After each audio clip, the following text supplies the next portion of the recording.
And good evening and welcome, or some other part of the day is fine too.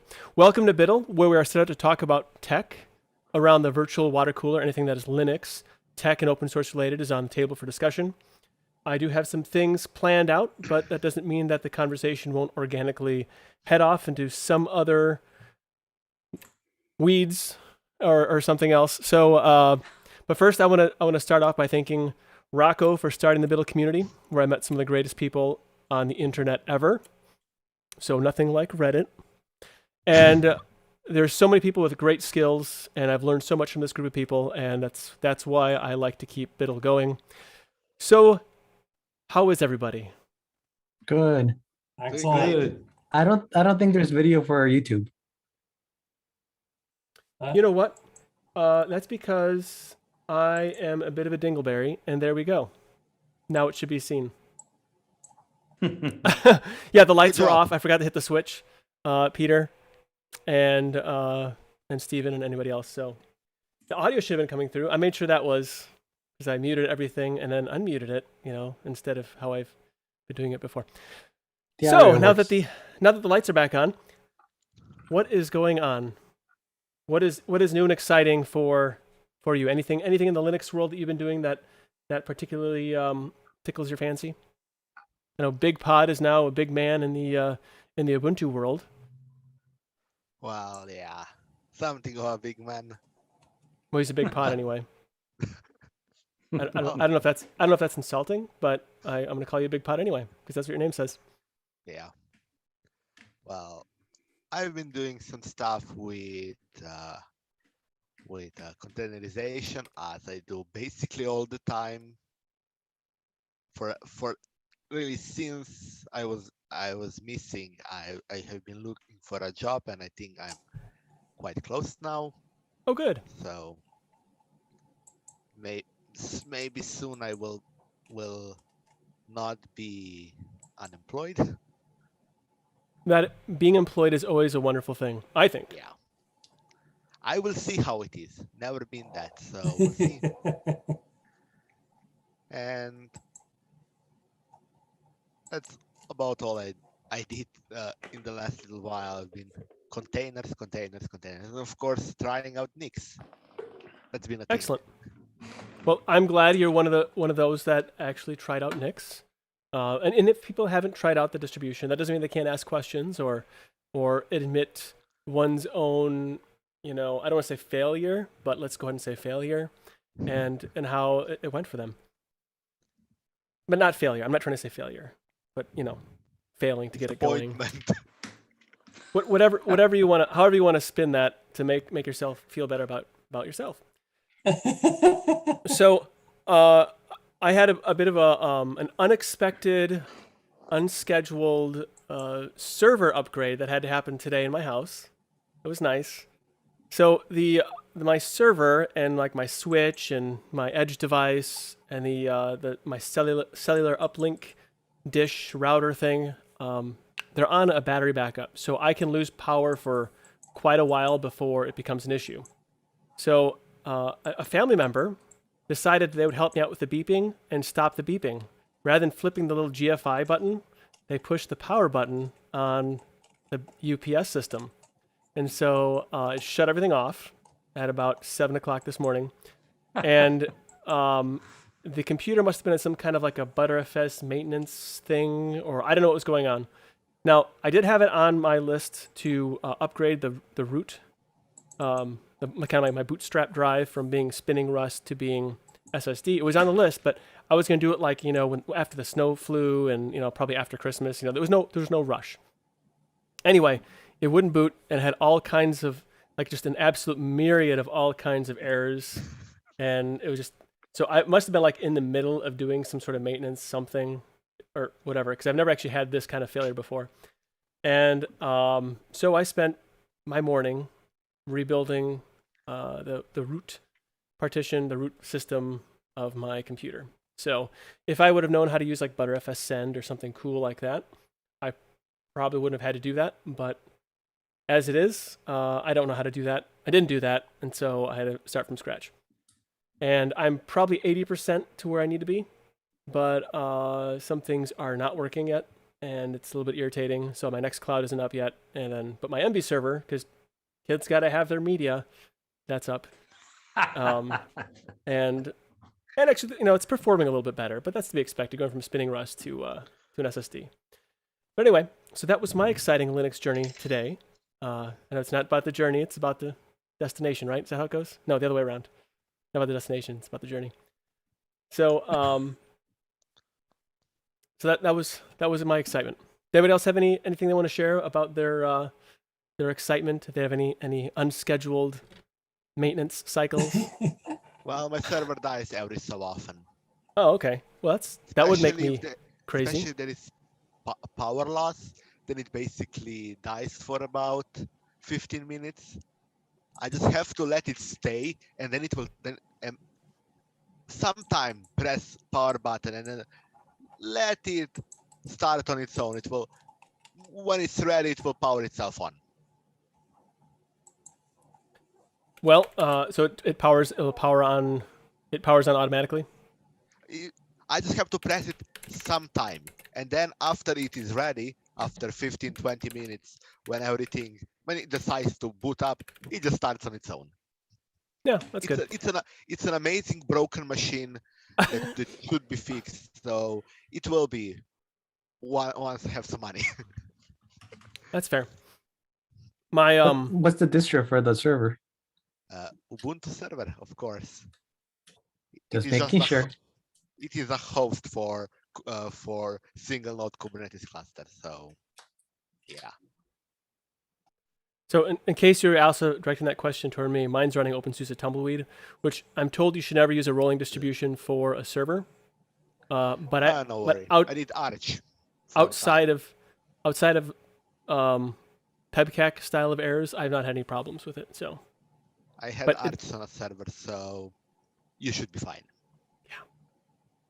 Hasn't broken yet. Well, outside of my unscheduled maintenance, my RAID 10 Butterfest has been great, so no problems there. Does anybody else have anything you want to chat about before we get on to NixOS? Ooh, East Coast Web. I don't know who that is. Hopefully they're not a troll. Welcome, East Coast Web.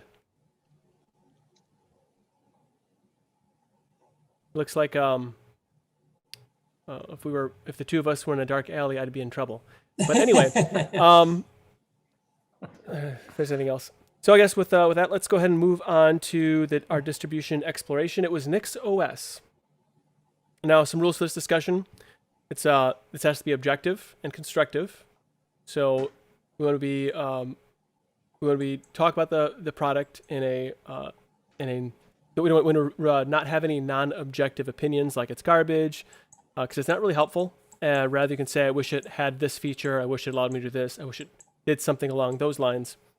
And we want to make this so that people can benefit from this conversation, not just people like, we don't just want to rant and be on a soapbox about anything. So I like to highlight any of the positives and not just ignore the lowlights. So if there's something that was difficult for you, just go ahead and just talk about it. Just conversation. Just keep in mind that all these distributions that we use, they're labor of love for somebody, and we don't want to poo-poo on it. So we're going to talk about the different aspects of the OS and discuss our experiences kind of line by line. So first, a little bit about NixOS. So I had heard NixOS before, but I didn't really know NixOS, if that makes any sense. And it is, so they say they do a unique approach to package management and system configuration, and they make reproducible and declarative and reliable systems. And what I was trying to understand through the little exploration thing, and they claim it's an always working environment. They provide developers with a complete and consistent development environment, so to stop worrying how to install dependencies for your project. And if they have I want to put this in the chat so if someone wants to actually look at it. It's really kind of cool. I like the little marketing thing. It says so the idea is that a continuous integration for free. Development environment is your continuous integration environment. The same environment is always and everywhere. And now it is they have this atomic update system so that when you do make changes, it doesn't destroy your previous configuration. It kind of saves those so you can always roll back. And that's one of the big things. And I do like the little Back to the Future DeLorean they use on their number 5 on that link I just sent. So if nothing else, you can just look at that and smile. So that's probably where I got the most points with me as far as my experience with NixOS was the DeLorean. And I like how they say you can experiment without any fear. So there's no fear of breaking your system. And that's kind of one of the reasons that I do like OpenSUSE Tumbleweed. There, I got it in. Because you can play around with it. It's very easy to roll back. And you have to worry about breaking things. And contributing is only one pull request away. So, that's a little bit about NixOS. And so they had a couple of ISO options. They had a GNOME, which is their default, and a KDE Plasma. I'm thinking I probably should have gone with their default, but more on that later. They also had a VirtualBox machine or archive that you could import into VirtualBox. That wasn't successful for me. I'm not sure if anybody else tried that. And let's see, they also have like a terminal install. I wasn't really sure how that worked, and I just thought that I should probably not mess with that because I don't know what it's doing. What did people choose here? Big Paul, what was it that you chose, your method of experimentation, exploration? I went with the Plasma ISO and Okay. then made my own config, or at least use their website to write something of my own config. And do you write anything like like a special installation config? Is that what you wrote? Yeah, a bit of a special installation config, but nothing that drastic. Just some specifics for my own network. Okay, that's understandable. Colin, did you which did you choose? I chose the GNOME desktop, and then I updated the configuration file, and I also installed the Pantheon desktop. So I can so upon boot, if you scroll down to all NixOS configuration files, I've got four generations, I think they're called so far. I can either choose to log into Pantheon or GNOME at this point. I could probably install another desktop, and I'd be able to choose that as well. But the thing I found with NixOS is every time I install a package, it makes a new a new grub entry. So you're probably better off to install everything you need in the one hit. Well, you should be able to install everything separately, and then basically the first entry, the one that you normally would use, that's the one that is the latest generation, the latest transaction. Oh, the first one, is it? That one would do the latest one. So first one in the grub menu, the top one. Right. That's on the latest one. I know it shares files because I created a folder. Yeah. And that's in any desktop that you log into. So do transactions to go between different versions. Yeah, but it's pretty cool. Yeah. It's pretty similar to some other things that are currently available, like Fedora Silverblue, but that uses OS3. Yeah. And like that. I have to say though, I've never seen the Pantheon desktop work just exactly like it does in Elementary, ever. And it's identical. It's pretty cool. So the difference between Silverblue is I think you're stuck with GNOME, and here you can pick your own desktop. No, you're not stuck with GNOME. You're not stuck with GNOME? No, definitely not. They're actually soon will be coming out another Silverblue like Fedora that with has, Plasma, right? Yeah, and I actually did get Mate running on it when I was experimenting on it, and some window managers as well. So it is definitely possible. but to get it proper running, you should probably use, especially on Silverblue, use the ISO install with that specific desktop, which sooner or later should be provided by different spins, hopefully.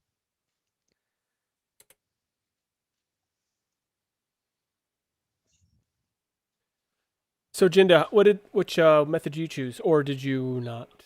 Oh, I did the KDE plasma.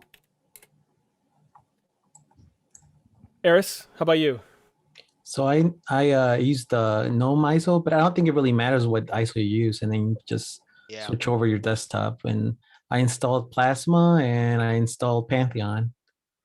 I tried going back and forth, but switching one to the other one, but it didn't work for me. I don't know. It's probably something I did. You know, East Coast Web. I don't know if. Oh, go ahead. I'm sorry, Eris. What are you gonna say? No, that's fine.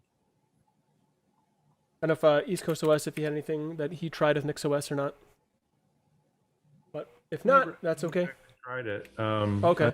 Like first time actually coming in to Big Daddy Linux Live. So, but Yeah. So I've been watching for a while.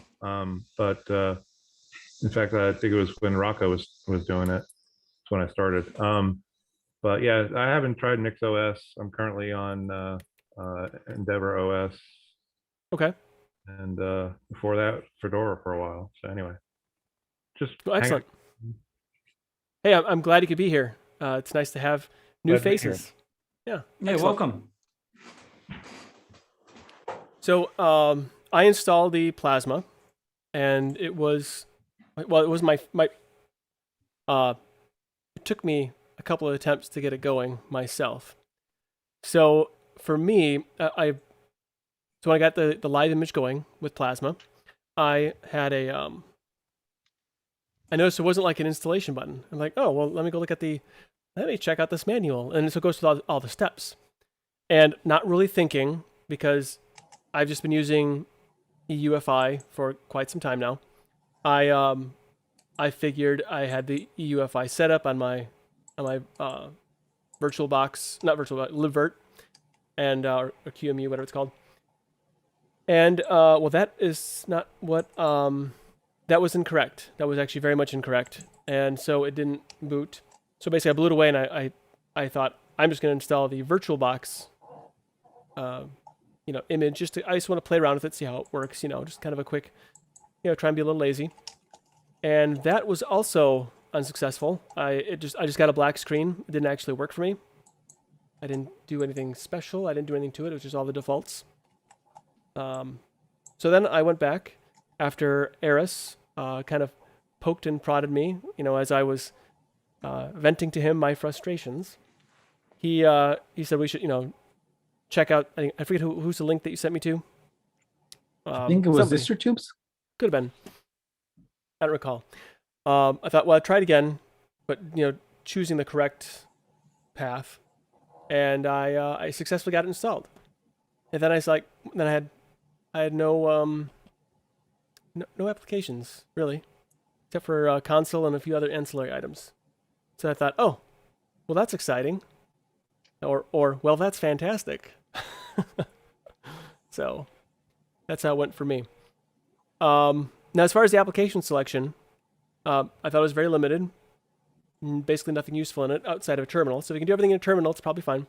But what did you happen to install, BigPod, on top of it? I installed bits and bobs that I use, VS Code and stuff like that. Basically, stuff I would normally use a browser, which is already there, and then everything else is for me nowadays in a browser. So I don't really have much to install, really. VS Code. Okay. So VS Code in a browser is what you installed, and you had no problems installing them? No problem. How did you search for VS Code? Nix search VS Code, I believe. Something like that. All right, I watched DorianDotSlash. He's got a very good, interesting video on NixOS, and his search criteria is Nix-env space Yeah, that. -QA capital P, and then you put a quote dot asterisk, the name of something dot asterisk quote, and it'll search pretty much everything because it's very hard to find packages in there unless you know what you're looking for. Pretty complex. I didn't have to do it that much and it found me. I just What had did you do, Big Pot? How did you do it? I don't remember. Oh, you don't remember? Top of my mind, but Right. I think I followed their guide or from internet. I don't know. And I did find what I needed. That And was the other most thing, important part. the other thing it doesn't really tell you is if you're installing some packages, you've got to put pkgs dot package name in some instances, but it will tell you when you do a search, NixOS dot package name, but you got to put packages dot package name. I think it was something like that. So yeah, Dorian sort of showed you all that stuff. So I sort of followed along with him and worked out pretty well. Do you have a link to Dorian's video? Yeah, I'll give you a link. Yeah, it's a very good video. So it might be valuable for others. So that's just my thought. There you go.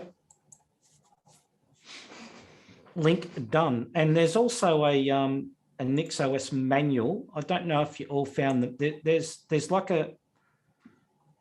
the NixOS website that gives you stuff, but there's a nice little manual as well that tells you stuff as well. So I might actually just put that copy that in chat as well. And people can check that out as well. Excellent.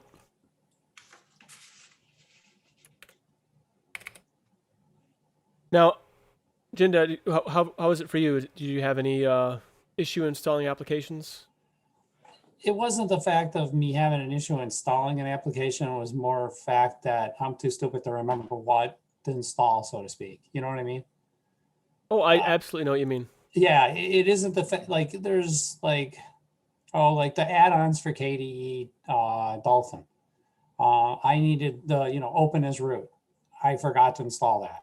I forgot to install HTOP. And the list keeps going. And there's all kinds of programs that I don't even know what they're called. And I'm trying to hunt them down, trying to figure out what they even are.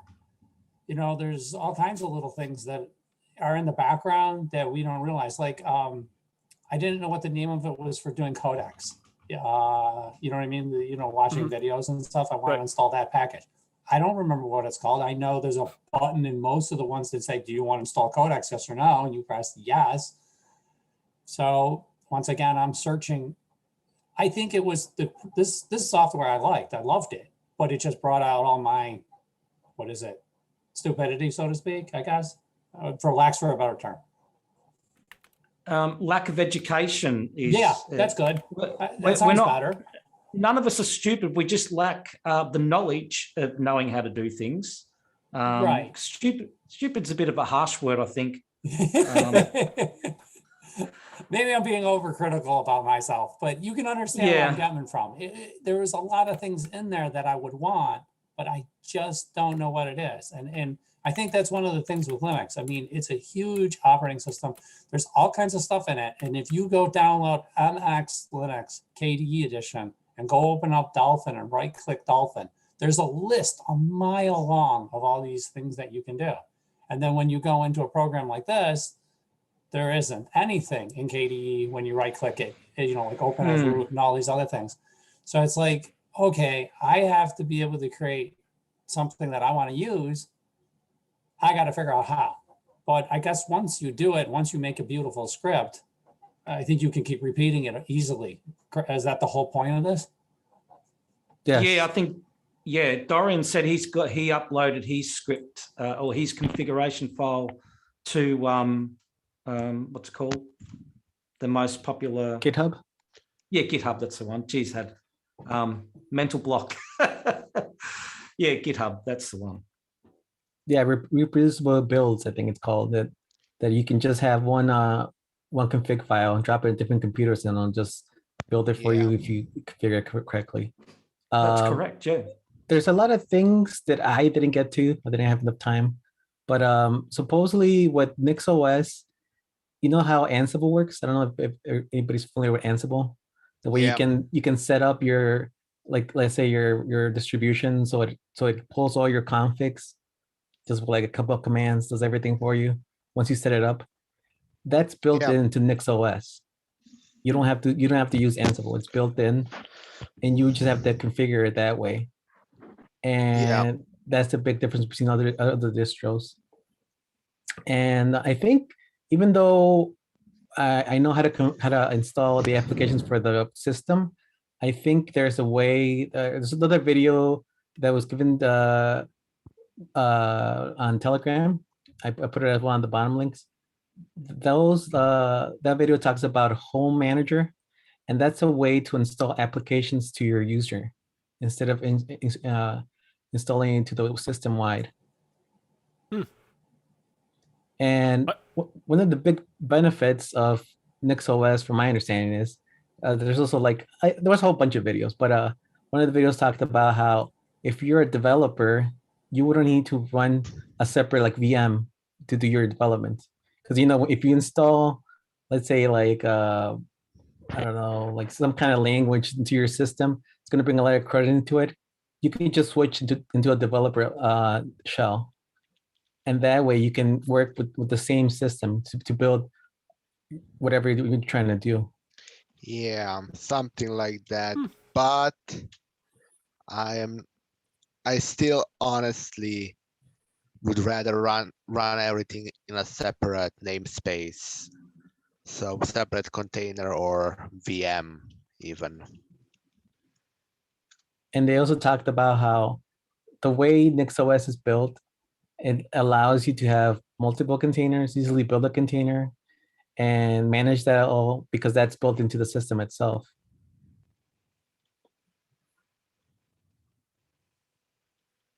So it kind of seems like there's a lot more, like just installing it was not very familiar, because we're all used to the installer, and there's so much more to it.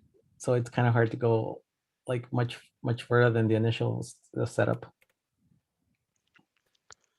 That's understandable, and I think that's actually a really neat idea that you can have basically multiple environments or specific developer environments. Yes. For within it. So that, I guess that would explain then why you could install NixOS within your current host system. It looked like. Well, you see that? That is the package manager. Yes. Oh, okay.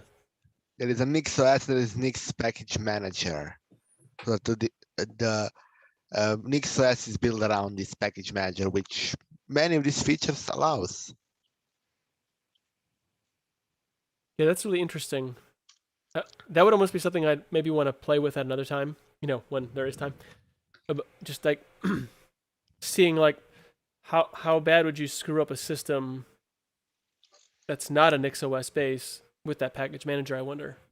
It's not supposed to, because the way Nix works is there's a lot of packages all in the Nix store. There's a path to the Nix store, and then it uses symlinks all over the system. And that's how NixOS is. Now it would just pull in different packages into your system, and then statically link those to your application. So it shouldn't really affect your thing. It's like, how there's Snap, Flatpak. This is another way to get more packages into your distro. And the install is one line where you just send it in, and you add it to the terminal, and it installs the next package manager into your distro. That's pretty wild. I just I do it in a VM, not on my main production system because I don't want to break it. It'd be fun to see in a VM like what you could do with that then. So Yeah, I think we've only just touched the surface, to be honest. I think you're right because I didn't even really dig into that aspect of it. I was just looking at it as a casual Linux user, and I think that is definitely not the lens at which NixOS is focused. So when I added the user application, I want to add Firefox, and so I got to the end of the manual, and then I'm like, okay, well, how do I install Firefox? Because I just want to be able to use a browser, because there's no browser. And so I searched, NixOS install Firefox, and I got a link to this nixos.wiki, and it was incredibly unhelpful. So then I looked at a few other links, and then I found it was a nix-env install Firefox. And that was fairly simple. It did its thing. I don't know where it exactly pulled it from because I wasn't paying that close attention. But then it worked.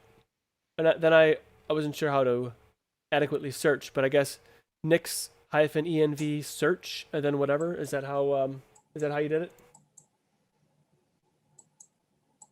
There's also a page on a website you can search for packages. And if you find that easier, just like Ubuntu and Debian, like the other distros, there's a search engine where you can search the different packages there are in Nix.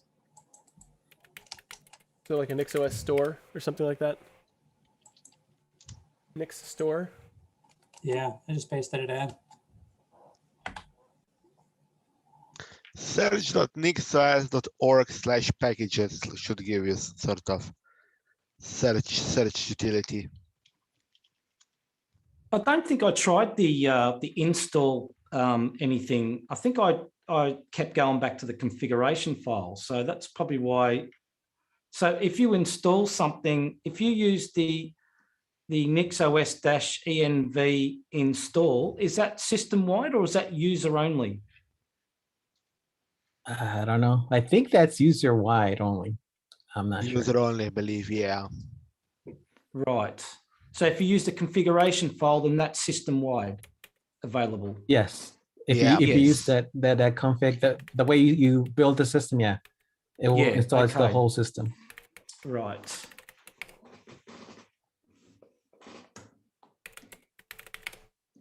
All right. now I'm searching. So VS Code is there. VS Codium, if you so choose. Interesting. Seeing what it gives me. Oh, so it just gives you how to install it. Okay. Well, that's pretty cool. I'm not gonna do it because I don't want to risk my bandwidth. What I'm impressed with is the fact that you can have different desktop environments you can log into, which is something, and you don't have, I suppose you can either have all the application system-wide or not system-wide, and just for the user only. So you can have, normally when you have different desktop environments, those environments come along with packages that you really don't want, right? It depends on how you install it. Yeah, I believe it's still happening. It just doesn't surface it to you, or you're actually installing a very small amount of packages. I think how it surfaces to you is actually in applications in /user/shared/applications where your .desktop files are stored. You can actually define on which desktop to show specific program in menu, and there you can specifically set, let's say, I want this to only show up in Plasma, and it will only show in Plasma. Oh, okay. Yeah, okay. I didn't know you could do that. Yeah, that's under normal circumstances on a normal operating system you're talking about. Yeah, the standard XDG thing. I actually like on my current laptop, I have, I believe, 6 desktop environments installed at the same time. Right. And I don't, and no matter in which one I am, I only see the software I actually choose to see, even though I have installed things I don't need. And what about the file managers? Do you see all the file managers for the different desktops? Just the one I want, which is the only one I want. Oh, I didn't know you could do this. It's interesting. It's pretty easy, and then I just choose a different desktop environment in login manager, and I'm this different environment. Sounds cool. I think the way GNOME works, I didn't install GNOME, but the way GNOME works, it will try to pull the GNOME applications into the desktop. But there's a way you can tell it not to include these, like the ones that it will pull. Let's tell it don't include these. That usually would pull in automatically. But for Plasma, it didn't seem like it pulled very much. It did not. Probably the Pretty KD small. wallet, was it? That thing's everywhere. Yeah.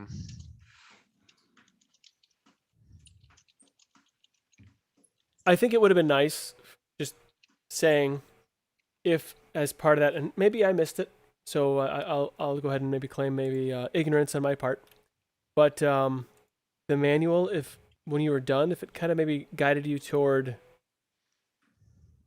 maybe doing a little more of the here's some applications. Here's some applications that might interest you, or something along those lines. I think the way NixOS is set up, you have to know Linux beforehand. I Yeah. don't think anybody can start out with NixOS. No. It is a distro for specific people. Yeah. Let's be clear. It Well, isn't Yes. what normal people are looking for. It isn't For the tinkerer.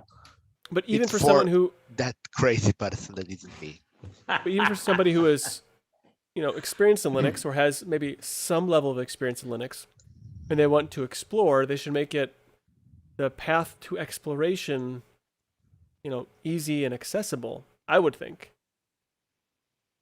The playlist that I posted in Telegram with I pinned, that has a lot of information there, and I think NixOS references those videos because they go into depth about how to install the system, how to install packages, and different things I didn't even get to. But one of the things that they talk about is how you can easily build binaries in different systems with you just using your x86 machine. Just a couple of different terminal commands, and you can build like for ARM, you can build for so many different things. I think the example they showed is they build the binary to their phone for their phone, and they just use the I forgot what that thing is, but something to transfer over to their phone, and then it just worked, just with a couple of clicks. That's pretty cool. I mean, I think they definitely have a good game as far as what they do. They obviously they do their thing very well. I just don't think they do their, as far as that's concerned. I personally don't think this is the next step in Linux. I think this is like Arch for those few people who wanna do this. I think for those people, for those normal people, we should look at things like Fedora Silverblue, which they like Fedora Silverblue. That is for that normal person who basically you can do whatever you want to the system, and you're not gonna break it because the root is read-only. I thought the way Silverblue works is you're not supposed to install things that are not Flatpaks. It's discouraged. Something like that. You have basically you have the root image. That's where you have your normal packages if you install them. Then you have on top of it, you have your environment. You can install it in containers, and that is pretty transparent and runs like normal or as a Flatpak. but you shouldn't install things onto the root image because that just makes it bigger and it can potentially cause more problems. That's kind of the thing they want to discourage because if you think about it, your phone, technically you're not installing things onto the root of the system because they can basically take the root of the system out and replace it with another one and you won't even notice. All you have to do is reboot. That's what they do during the upgrades. Same with Mac, same with iOS. Only Windows and Linux still try this old and honestly problematic model.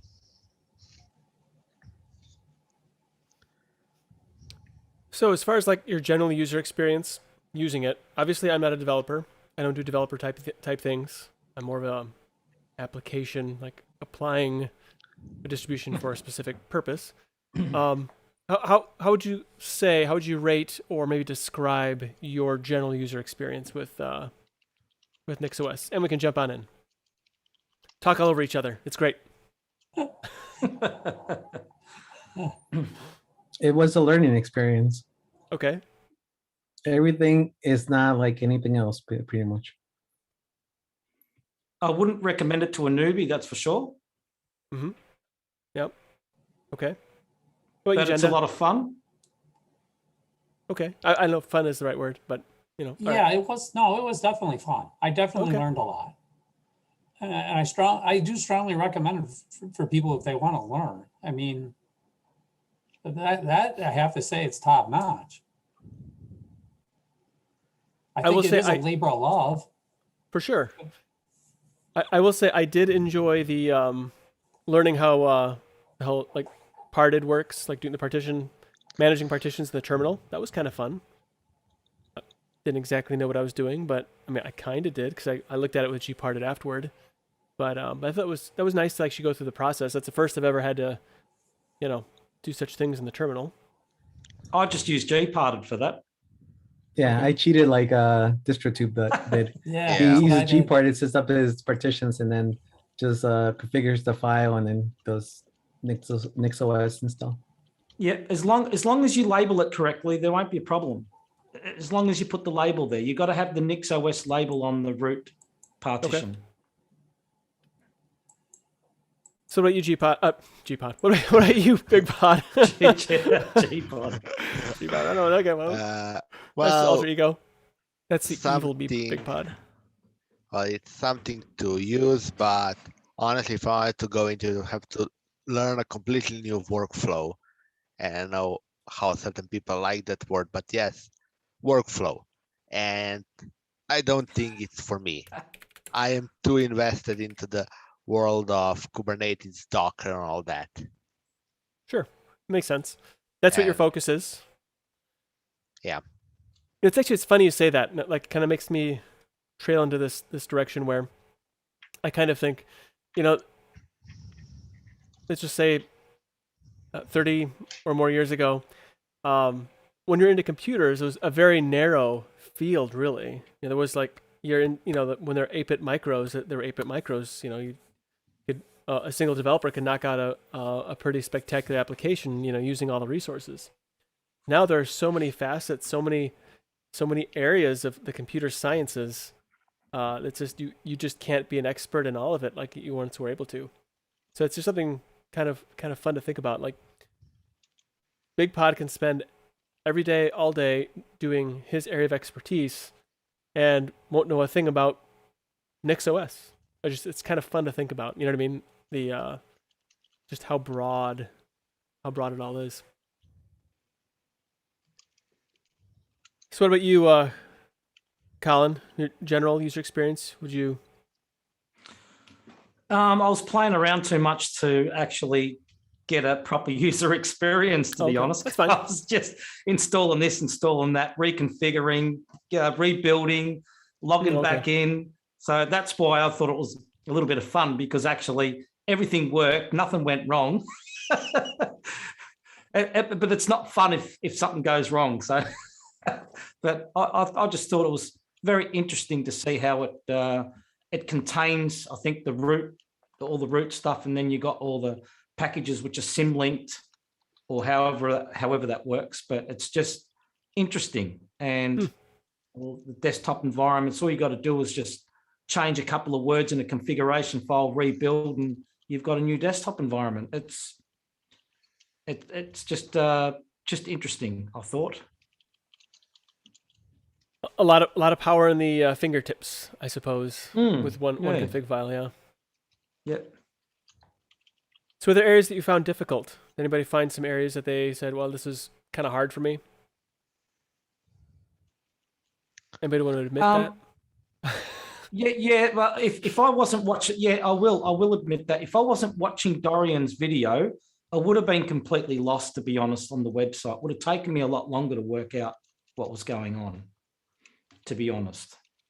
So it's sort of, it's laid out not too bad, but I'm a visual person. If I read stuff, I can sort of figure it out, but it takes me a lot longer. But if I visually see someone do it, then I'm okay with that, you know? I think DistroTube talked about how since everything's so different, you can't go into GitHub and just compile something for NixOS the way you do with other distros. So you will depend for it to be packaged, or you need to package it yourself in case it's not available, because you just can't drop like a binary somewhere like you usually can with other distros. Interesting. So I posted the playlist, and that's like the playlist where NixOS references. Now I think that's way more in depth than Dorian did, and that's why I put the Dorian ones first, because I think that was a little bit more accessible. But I think this has a lot of little things that would make more sense once you did the initial install. Right. Yeah, that's cool.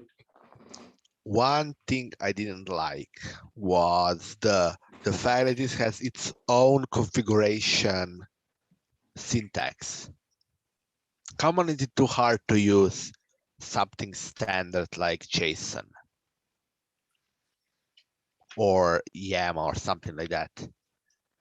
Stop, in my opinion, stop creating new configuration languages. They just mess things up. I didn't find the configuration file daunting at all. It was very simple, I thought, unless I'm missing something. It is not daunting. It just that's a thing that bothers me a lot in everything. Why has every program has to invent a new configuration language just for their own thing? I think it's because that's the way NixOS is built. The way it uses that to build the whole system. Like, yeah, but you can parse any language, any syntax you want. It's just, at the end of the day, it's just a parser behind it. I can write a parser for that in what, 2 hours? Yeah. Well, I mean, it's just what they chose, I guess. It didn't because they can. Because they can. Yeah, that's the answer. Because they can. Basically. So obviously, Big Pa would have preferred something more standard or something he's more accustomed to, and NixOS said that they would nix that idea. So it seemed very similar to C++, Java, like that kind of language. It didn't seem like anything that different. The way the syntax was. Yeah, something in that mix.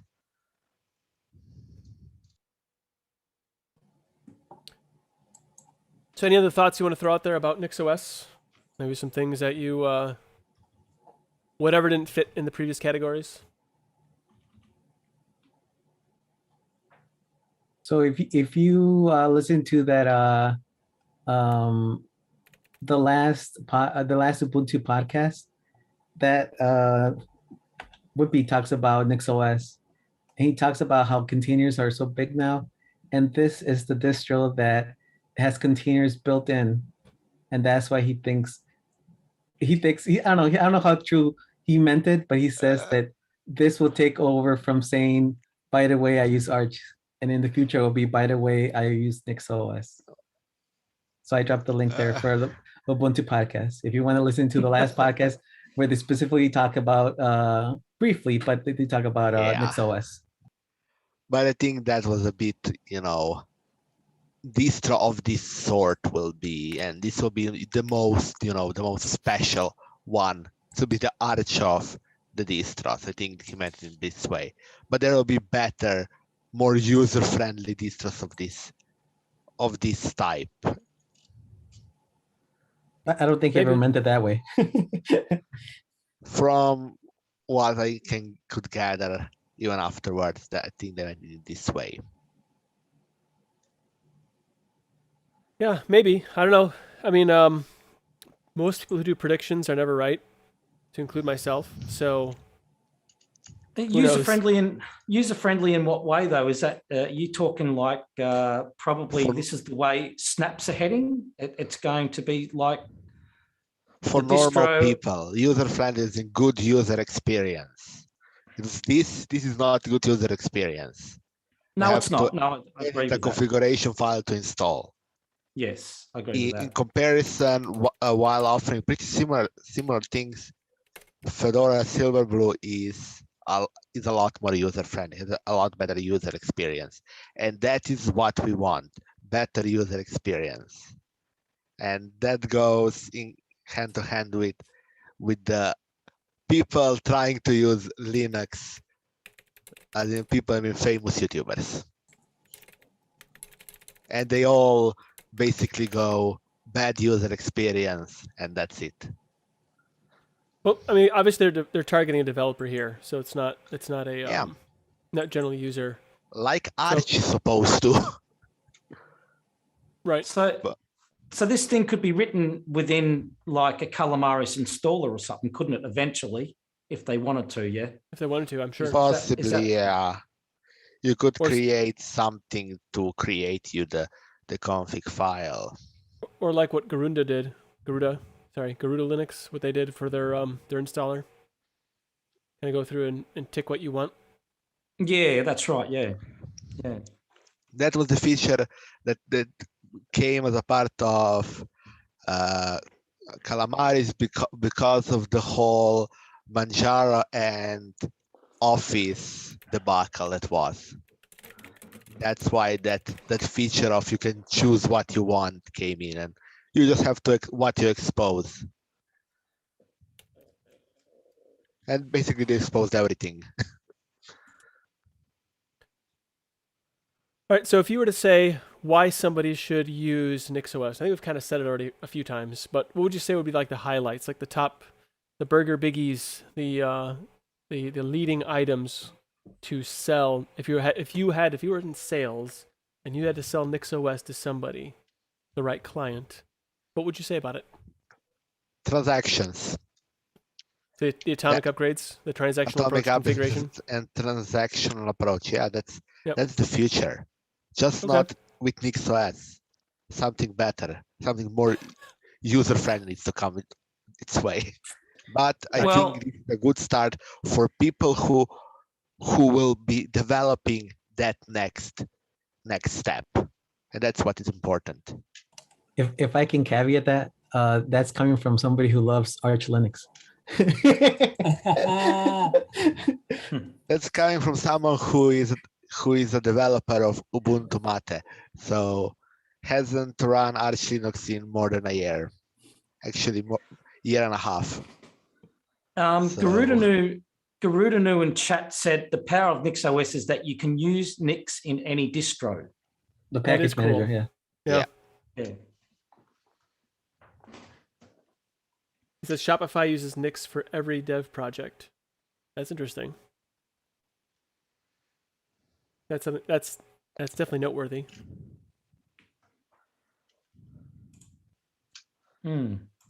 So, anybody else have anything they want to say as far as what another selling point of NixOS? No, I got no sales pitch for that one today. No sorry. sales. Jinda, do you have a sales pitch? Well, I mean, if I had like say a room full of 10 computers, this would actually be kind of nice because I could just change one file and light them all back up and everything would be changed and updated the way I wanted it to be. Okay. So, I mean, I could kind of see that.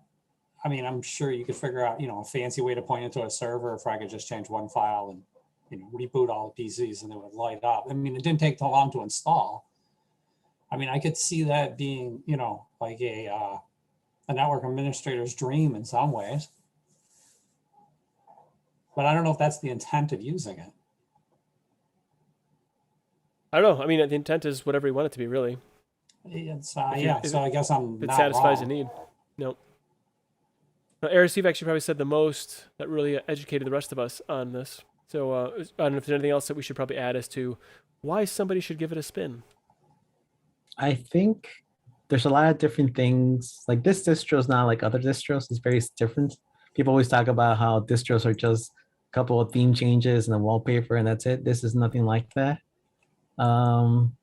And if you really wanted to, you could set up NixOS so that it would update itself, like it would configure itself. You would just run a simple script and it would set up everything for you. That's the potential of it, but you would have to set it up yourself, of course. Right. Well, cool.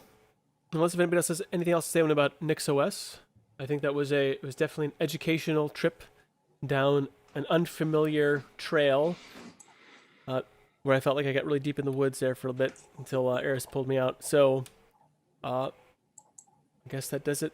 That puts a button on NixOS. I'm gonna add to the description after the stream is done, just some other resources. So thanks for those, everybody. So let's look at the next week's distribution challenge exploration. I don't know if has anybody been watching anything out there that's been interesting to them. I think Michael or Vash, the Vashinator, he had a thing to randomize it or whatever. But Fedora was just released. Something called Voyager Linux, which is an Ubuntu base, featuring the GNOME desktop and with French language support. So that's probably not targeted toward me. Red Hat is there, of course. Antics, based on Bullseye this time, with sysv in it. Or Xtix, another Ubuntu-based distribution featuring a variety of desktop environments, which ships with LXQT. Not sure what the what the unique competitive edges of Xtix, but it's there. Different browser. I don't know. I'm gonna look, see if there's anything. I mean, the name is difficult, doesn't exactly roll off the tongue. It offers a choice of alternative desktop environments. So that's Budgie, Deepin, Plasma, and LXQt. So why that instead of the others? I don't know. Anybody have any thoughts? Something else to try? I mean, I'm leaning toward Fedora right now because it was just released. That always sounds like fun. So Fedora 35. I want to try and minimize the dead air as much as possible. Well, last time I tried Fedora, unfortunately, I had issues with it, but I'm willing to try again. Well, Okay. What do you think there, Big Pod? Yeah, big pod. only time I ever tried Fedora, I had problems, and Me too. only thing that actually works for me from Fedora is Fedora Silverblue. Okay. So that's the thing that I am for, and it's the only thing I can stomach about Fedora. I'm not a fan. I think Big Pot says that he's a big fan of reproducible builds only.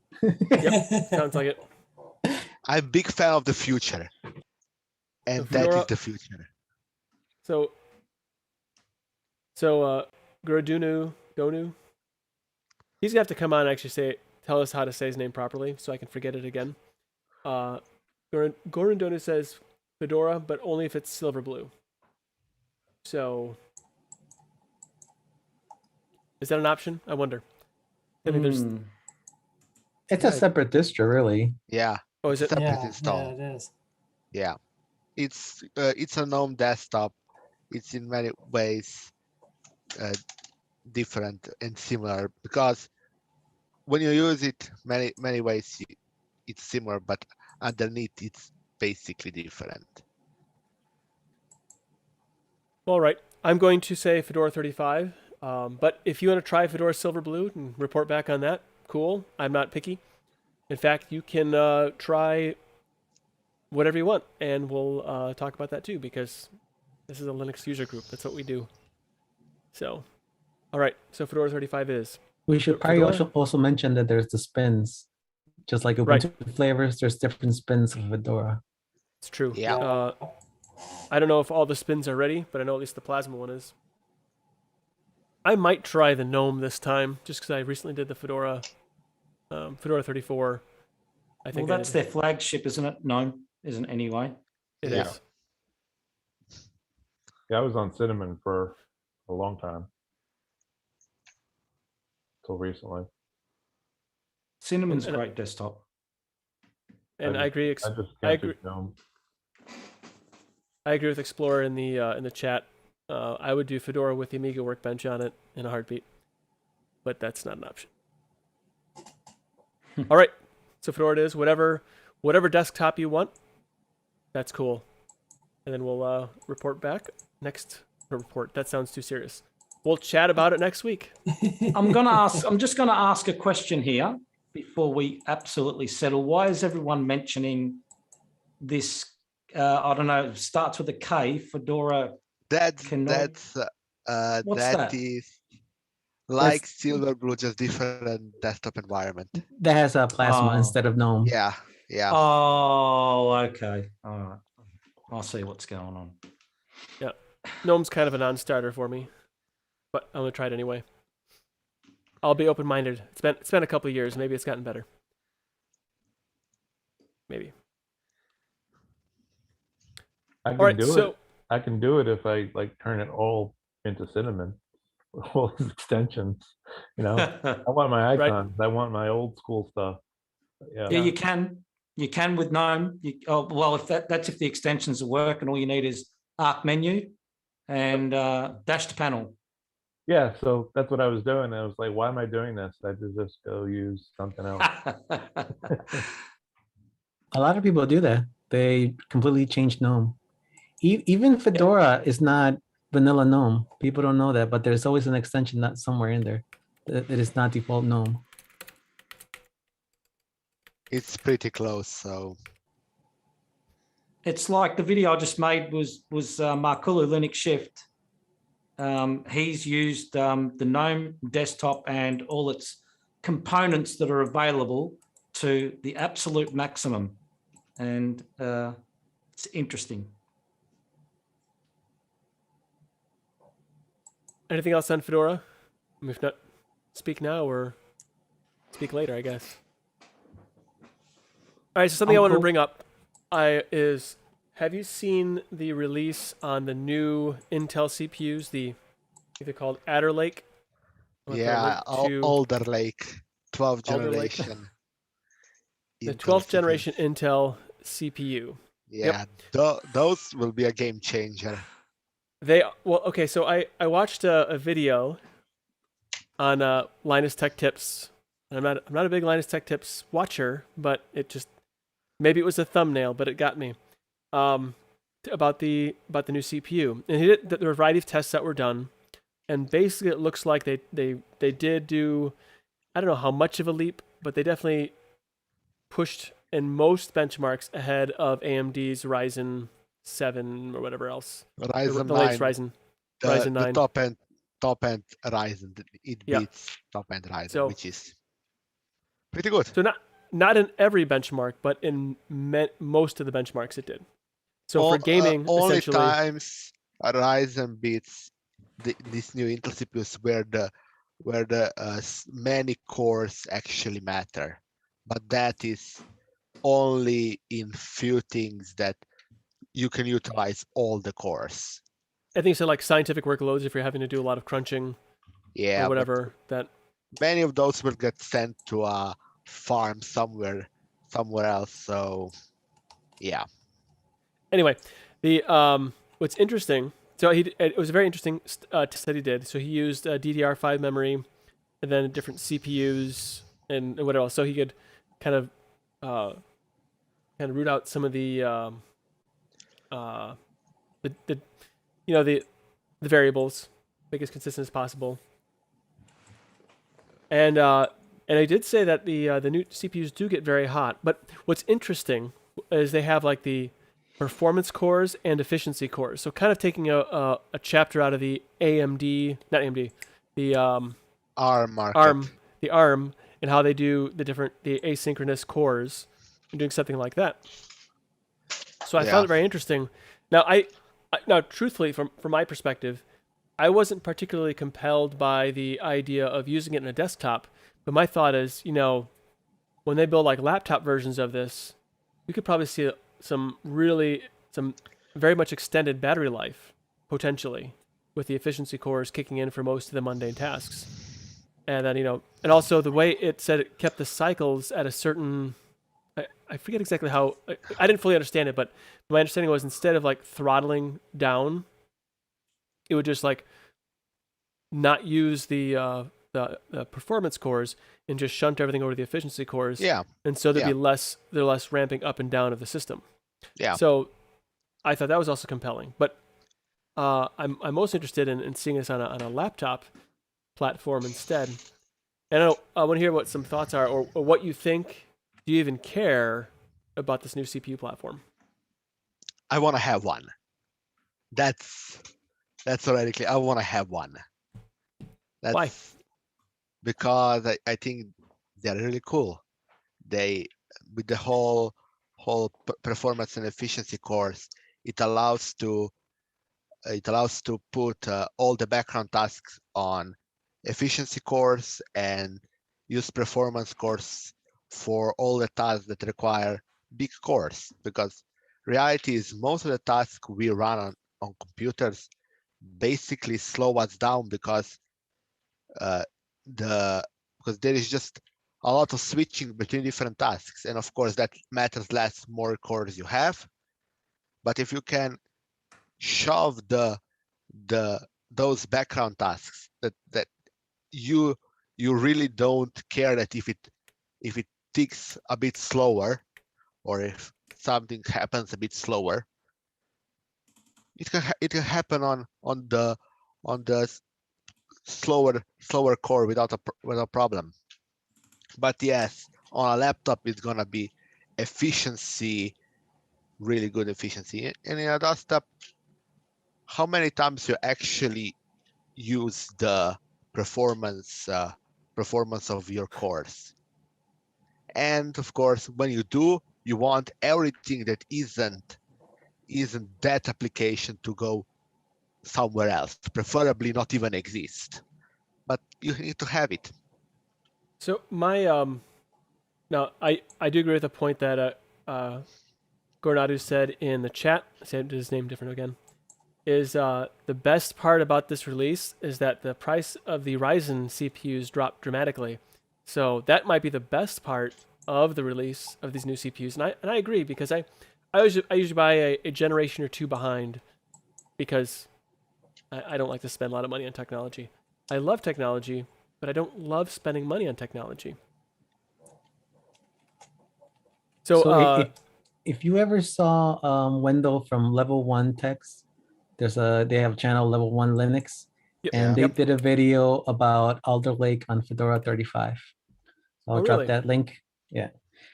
Basically, the summary was that some things work and some things you're gonna have a pain if you go on that platform with Linux right now. But it seems like it'll be worked out eventually. Probably soonish, he says. Yeah, I think new things will come to the kernel, of course. It seems like the management of the cores, asynchronous cores, is probably better developed out on Linux than it would be on other platforms. I Because, think Windows has edge this time. but I mean, like they've had asynchronous cores on ARM CPUs for quite some time. I think a task scheduler isn't even on Linux isn't prepared for that because of how because they actually have a hardware task scheduler and you need to tap into that to actually properly schedule tasks. Like it's different now, and well, early adopter tax. That's how it is. The other thing I thought was interesting was the thickness of the CPUs of the like the different substrate, different parts of the CPU were much thinner on this, and so Linus was saying how the heat would get concentrated in different areas on the CPU rather than being dispersed over the entire surface. So coolers are gonna have to be better optimized to use this CPU as well. So that actually seemed a bit problematic. And I mean, I don't know. It seems like that would be an issue because if you have concentrated heat, if you have heat concentrated in one area, you're going to have metal expands at different rates. So I'm wondering how that's going to affect long term the CPU because you're going to have those mechanical pressures. I think it will because you're going to have that. I mean, it is really small difference. It's more a problem for coolers themselves because if differently packaged, it's a bit wider wider. So you need to focus cooling a bit differently. So the cooling part of the cooler needs to be differently arranged. That's what needs to be changed. In most CPU coolers, it already was for that are now released because the cooling partners, the partners that work with Intel, already had CPUs before that. Like that's a standard thing they do is they send out test CPUs before it even released because Intel wants the best performance on them. Well, my thing is it's not so much, if you have a couple of months of testing is one thing, but years of usage, I wonder how it's going to affect the breakdown of the substrate levels because it seems like that is going to be an inevitable if you have drastic temperature differences between different spots on the die.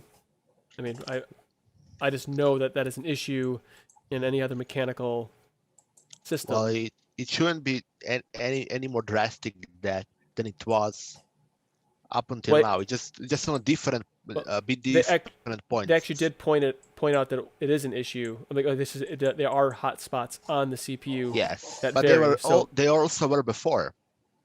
Is that they're on a different places now because of the how CPU package is arranged.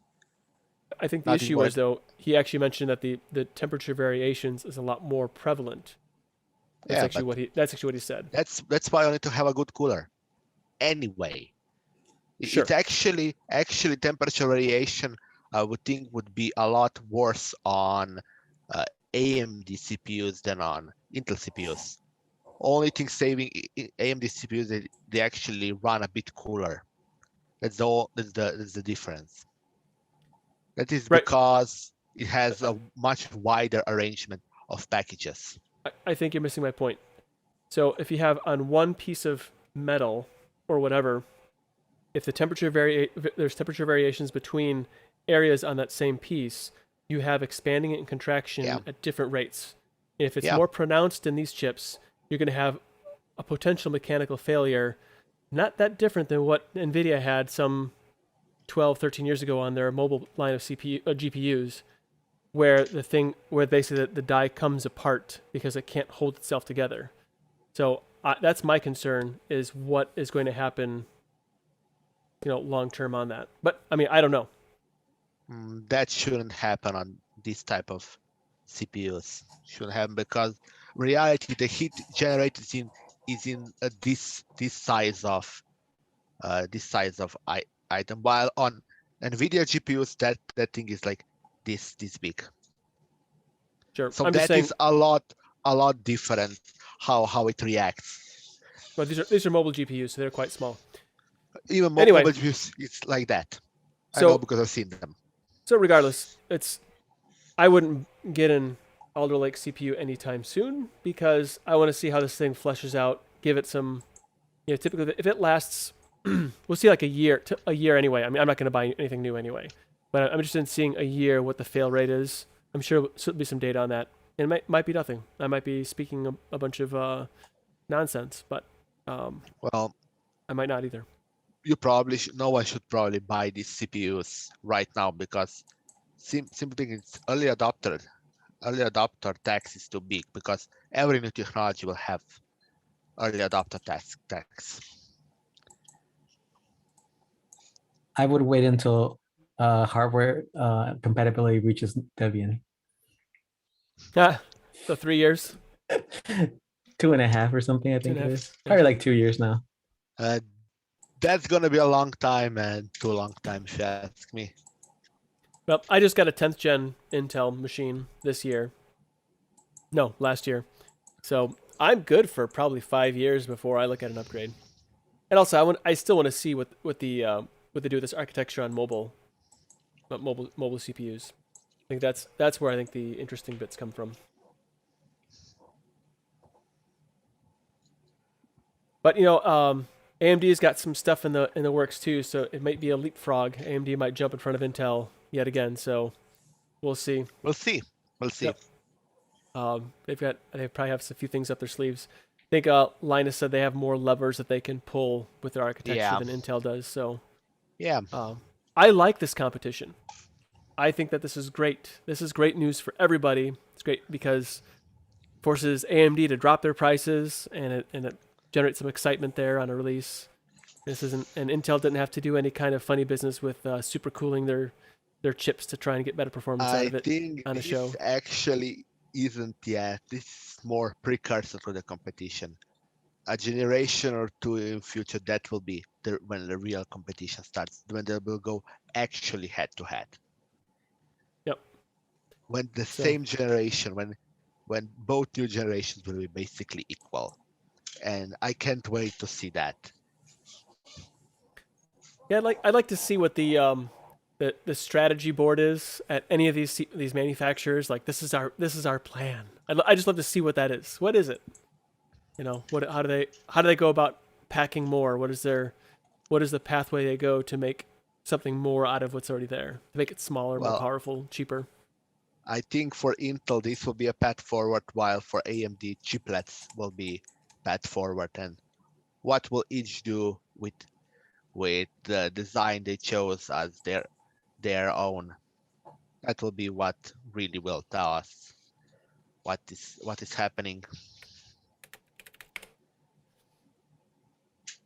All right.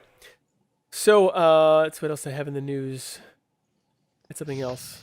Jinda posted a link about the new the Raspberry Pi Zero 2 being released. If you guys look at the link, one of the interesting things about it is that they're running the Raspberry Pi 3 processor on the Raspberry Pi Zero. And one of the ways they did it to be able to make the same form factor that they had is that they put the CPU on top of the RAM, which evidently that's what Apple's doing for their chip. It's kind of interesting with that being said. It is kind of interesting where they're going with it, especially since it costs $15. Yeah, I watched Explaining Computers. He did a thing on the Pi Zero 2. Yep. It's fun to say that, Pi Zero 2. And I don't have but it's like the desktop experience, like not that you would run desktop on a Pi Zero, but the fact that it could do it as efficiently as it did was pretty amazing. I mean, I have only 1 gig of RAM in it, so you're not going to do anything. No, isn't it half a gig? Yeah. Oh, half a gig. I stand corrected. I know that because I just today saw someone crash it with out of memory. It didn't even boot. But nonetheless, I think it's pretty compelling. I mean, I'm not sure what I would do with that much power on a Pi Zero, but So even if you small could things. boot it, you cannot run Chrome on it. No, you have to do something much less awful on your memory. Adam, welcome. I imagine you had something about in regards to the Intel CPU and gaming. You seem to be like on top of all that. I've barely seen anything about it. Oh, okay. Well, welcome anyway. Hey. All I know is Does it- like it sounds really interesting, and I heard the performance is great. I'm actually more interested in how they fit into laptops than in our desktops, because desktops, yeah, okay, you got for efficiency cores and stuff, and we're trying to save the planet. I totally get it, but at the same time, like, give me something a little more, in the form factor that, I don't know, most people use. Yeah, we got to start someplace, right? Yeah, you may as well start in the right place. They didn't. That's okay. Don't they typically go from desktops to laptops anyway? No. Yeah. No. The Yeah. 10 nanometer stuff That was was on the laptops way before. only time I can remember, and that was only because they couldn't get enough of 10 nanometer to actually really ramp up the build that it would actually matter for desktop. Sure, we'll go with As that. far as I remember, something in that, because I know they had really low yields on their 10 nanometer for quite a while, which was a big problem for them. So Gorodonu said that you can use the Pi Zero for a printing server. That's good. Do you need 4 cores for that? I don't know. I'm asking. I'm asking for a friend. I have three Pi Zeros that I haven't done anything with yet, so I gotta figure something out for these. Something exciting with it. Maybe I should make an open sign. That'd be fun. Yeah.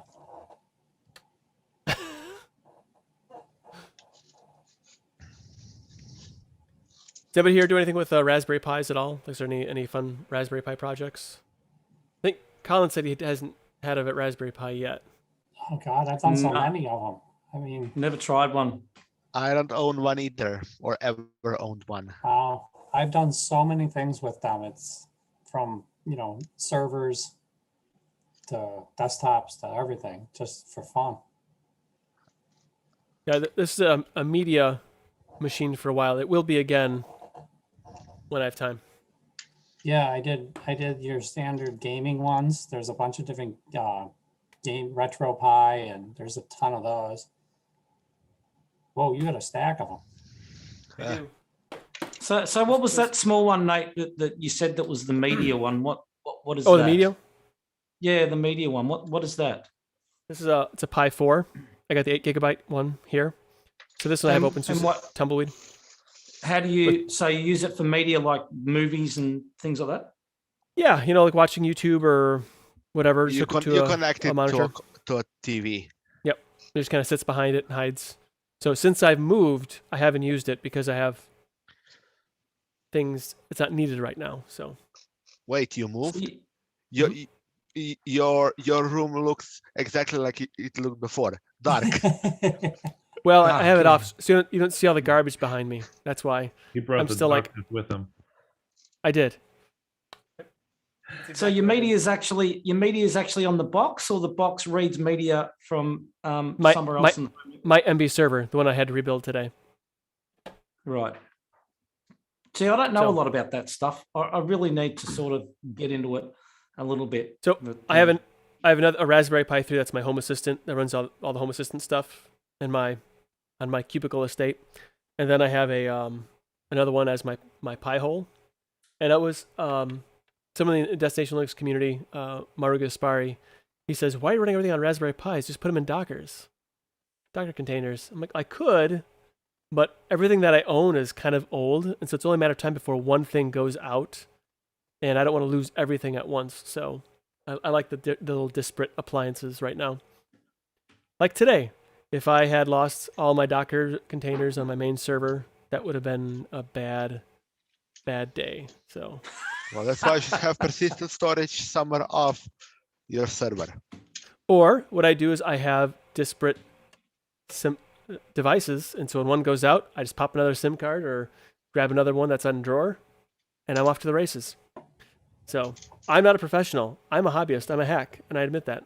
I just like to play, and I don't. The whole like Docker thing still kind of gives me headaches. So until I get through that,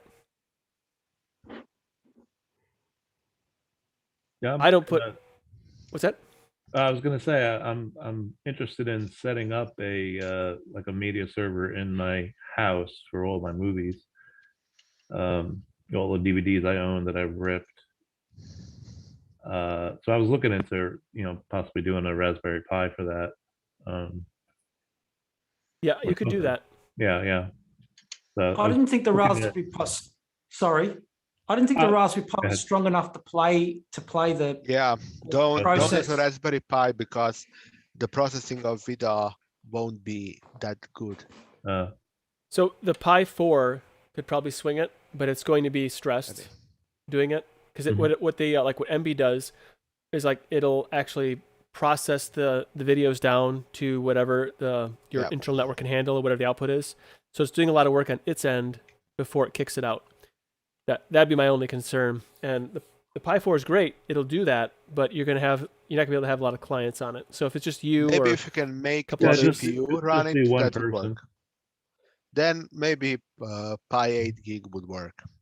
Gotcha. So besides having what I've got here is got this laptop here, my old Toshiba laptop. The screen's gone, but I was experimenting. The hard drive's not big enough, but I put some movies on there, added Plex to it, and then I can play with Plex on the TV because it's installed on the TV. And that works fine because the laptop can handle it, right? So it's a pretty decent laptop. But you also need to have something that's got Plex installed on it to be able to manage that. So what if I wanted to have it on like I tried to set up an external hard drive on the modem, but nothing reads it. How do you do that? on the modem. Yeah, so I've got USBs on my modem, so I can Okay. just That's a standard But- storage. Yeah, you standard could do like storage. a, You like a can't- network storage thing. Yeah, that's Honestly, but think you it's Samba. If you Yeah. if you actually use something like MB or Jellyfin or Plex, you're probably going to have a more enjoyable experience. And you could actually set that up on really anything if you wanted. And then I would use this as more like your consumption device that actually watches the stream, that actually streams it to your TV. Yeah. This would play that part better than as a server, in my opinion. Now, some You people need to turn, have a server, so a really strong device that can serve data. So that would be, for example, your laptop, Colin. That's where movies are on, and it has all the processing to do it. They have just clients, which can be, if you have a smart TV, most likely smart TV can do Plex, or your phone, or your computer, and that's what reads from the server. But you need to have some sort of a server, which is supposed to be the laptop, and then you control that from a browser or from the app. That's correct. There are some considerations for video codecs as well. Yeah. The hardware that you're running it on, so like your laptop, would have to support the decoding and encoding of so you need at least decoding of things like VC1, H.264, possibly H.265, and you need to be able to encode at least into H.264 on hardware. I've done it on software, and it's really like rough, especially when you're trying to convert to things like 1080p or 720p over, like usually over like an internet connection and stuff. But the setup that I have an old 8700K with a BTRFS storage array. It does Plex. Plex specifically is easiest for me because my parents watch the movies on there, so they're not going to be able to figure out a lot of the open source stuff. And so you have to have the Plex pass, unfortunately, to unlock this, but hardware transcoding is definitely a must. Intel seems to be the better way to go about it NVIDIA supports a lot of the things, but NVIDIA has a limited number of encoders. So I believe their Pascal stuff was 2 encoders, and anything newer is only 1. So you're going to have a bottleneck there. Intel doesn't have a limitation, and AMD is absolute garbage, and you should never use it. So Intel has It's Intel's the one idea. king there. I use personally AMD on mine. recommend It's pretty good. Jellyfin. Personally, I recommend Jellyfin. That's a lot better than Plex. So Yeah, so maybe when you I'll- have when you Jellyfin? have 60-something-year-old parents that need to figure out things on their Apple TVs, you use Plex.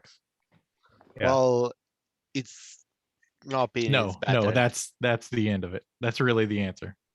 I So people I I, need to, know I need use to, it, and they're I want to jump in absolute- here.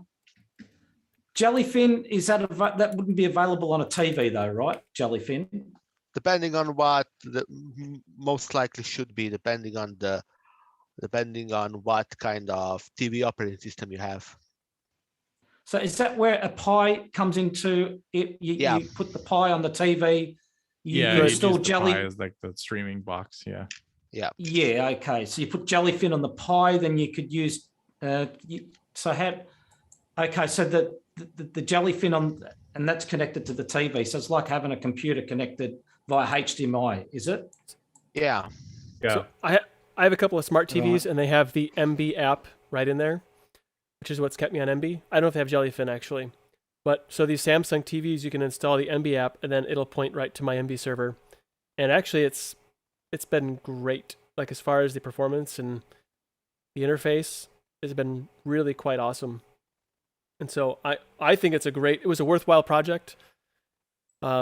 I call it Nateflix in the house, so the kids all call it Nateflix because What's MB? not? What is that? Just the name of it? MB? EMBY is one. another. It's like Plex or Jellyfin. Jellyfin's Right. actually a derivative of. it's a MB, I fork. think. Yeah. So Yeah, it's, so it's something. maybe I should. Yeah. So I guess maybe I should do a laptop with Jellyfin on it. Yeah, I think you should. And then if it doesn't perform well enough, like if you're stressing it out and it doesn't work, Mhm. then you get a bigger machine. I've got four interesting. laptops just laying around. I mean, some of them are 10 years old, but you know, they're just collecting Yeah, dust. that's the same with my Toshiba. That's got an Optimus NVIDIA on it. So I like to sometimes just install things on there just to see how it works with the Optimus. But that testing mainly. Another what I think is a good usage of a Pi is Pi-hole, or there's another one, I forget what it's called, that people say is better, AdGuard, I think. But I have a Pi-hole on my house, my network, and that basically blocks ads coming in. So like, I could check it right now and tell you my stats for today. As of today,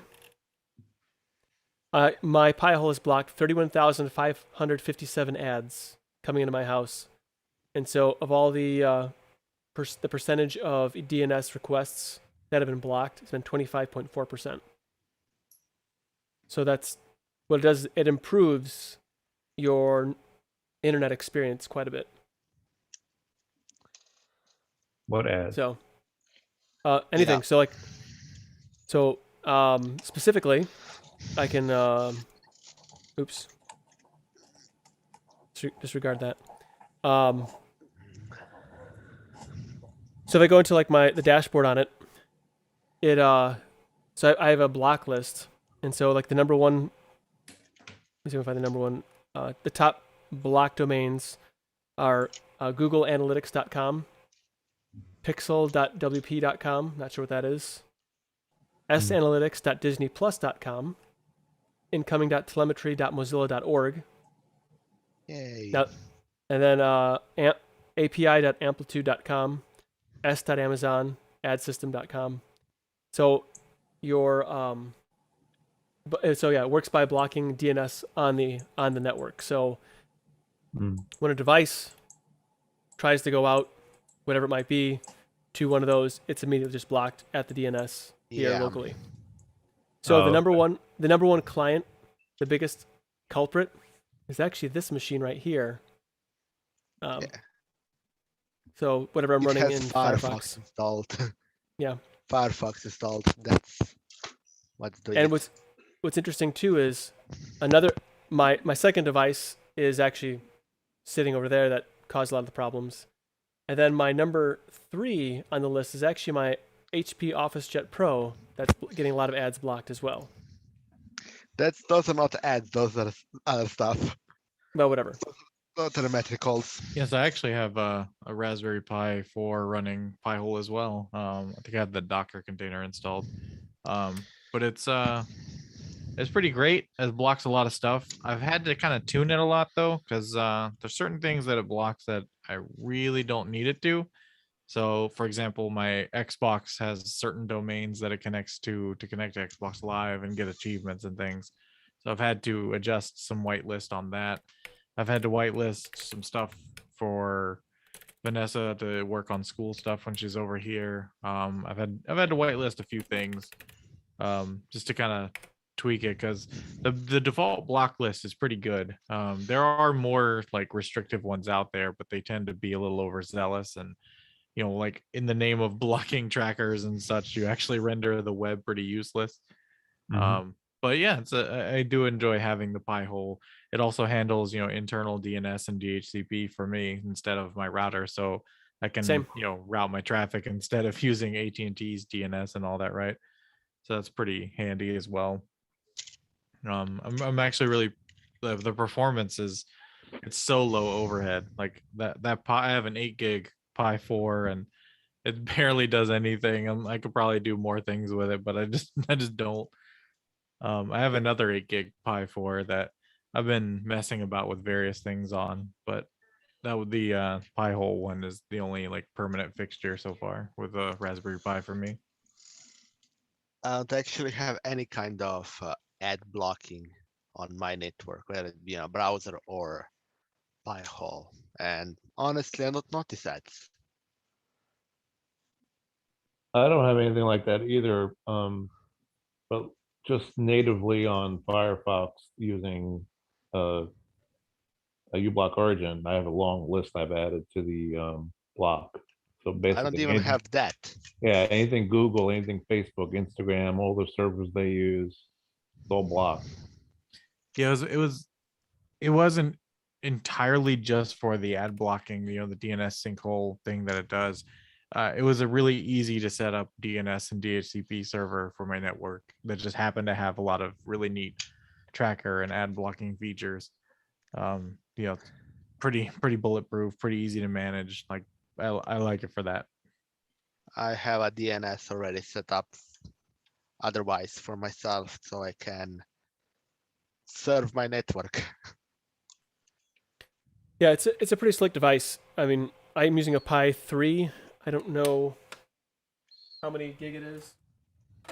Yeah, I didn't feel like faffing around with bind and all that to deal with setting up a DNS server, so I just use Pi-hole. Yeah. I use kubedns. Like a Kubernetes. I use the kubedns, so that's a DNS that is a part of Kubernetes. Yes. Isn't that a little overkill? Not when you have a Kubernetes cluster on your network. One could argue a Kubernetes cluster is a little overkill. No, it's not. When you're trying to learn Kubernetes, definitely not. Well, yeah, I mean, if that's the case, then sure. And honestly, having to deal with setting up Docker to do server stuff or to have to maintain it compared to Kubernetes once you set it up is a breeze. At least Debatable, but yeah. At least for me. To the tune I have it now. Yeah, using it in production, it's a bit of a different beast, but yeah, at home, yeah, whatever, doesn't matter. You can go from a Docker run to a Docker compose to a Minikube if you want. Just at home, it's whatever. It's a pretty powerful cluster, so it works quite well. Yes, I got a Pi 3B Plus. I don't know how much RAM it has. I have to log into it. But yeah, it doesn't take much of any kind of resources. I mean, it's running memory usage at 7.6%. It's a headless device. I just got a web interface. It's pretty great. And I have a very small pipe here, so at 20 gig up and 20 gig down. So I need to make sure I squeeze every bit of efficiency out of it. But anyway, yeah, Raspberry Pis are pretty awesome. Yeah, I enjoy watching your thing and several other shows out there because I mean you guys are like way ahead of me because I've been like a lifelong Windows user and Mac user up until last year. So I'm still Okay. kind of new with Linux and stuff, even though I did try it like I think when Linux Mint 12 was out or 14. So that was a while back, but I didn't stay. And so now I'm here and I'm staying. And so watching you guys talk and you know the other things, I'm always learning something new. And so it's a valuable resource. Well, good. I'm glad it has been. And so, do you still run like Windows in the house, or is there any like Windows applications that you have still have a need for? No. Okay. No, Well, that's fair. my wife's still on Windows, but that's for her work. But no, I'm a web developer, designer. And Okay. so, you know, it took me a little bit of the switch. You know, I was used to Photoshop and all that stuff. But I'm able to do everything that I did before. Maybe a little bit clunkier, but it gets the job done, right? So, you know, using GIMP or whatever. Okay. Instead of like Photoshop. Yeah, instead of Photoshop and so I'm able to still get my stuff done and sure as hell don't miss Windows. There is a I can't remember the name of it, but there's like a it's like a Photoshop, but it's a web Frida. Photopea? Photopea. Yeah, a photo. Yeah, Yeah, that's that's it. it. yeah, I use that too. Okay. I was kind of want to know how that worked for you instead of using Photoshop. It's almost like using Photoshop. I mean, it's like how do they get away with it? Even using PSDs. I mean, but yeah, so I use that too. You know, if I've got to do something quick, you know, and then I can do it in GIMP fast, I'll do it there. But if I want something totally non-destructive, then yeah, Photopea or PS. I'm not sure. I've never used Photoshop, so I don't know what I'm missing. What it boils down to. A lot of the stuff you can also get done in Inkscape too. I mean, you know, I know web designers that actually used Illustrator to do their interfaces and all that stuff.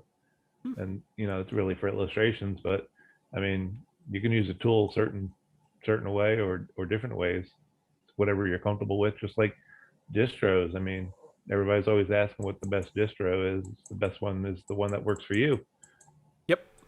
You know, and you're the only one who's gonna be able to answer that. And I've been distro hopping like crazy for the past year and slowing down now. And they're also asking about the year of the Linux desktop as well. 2003.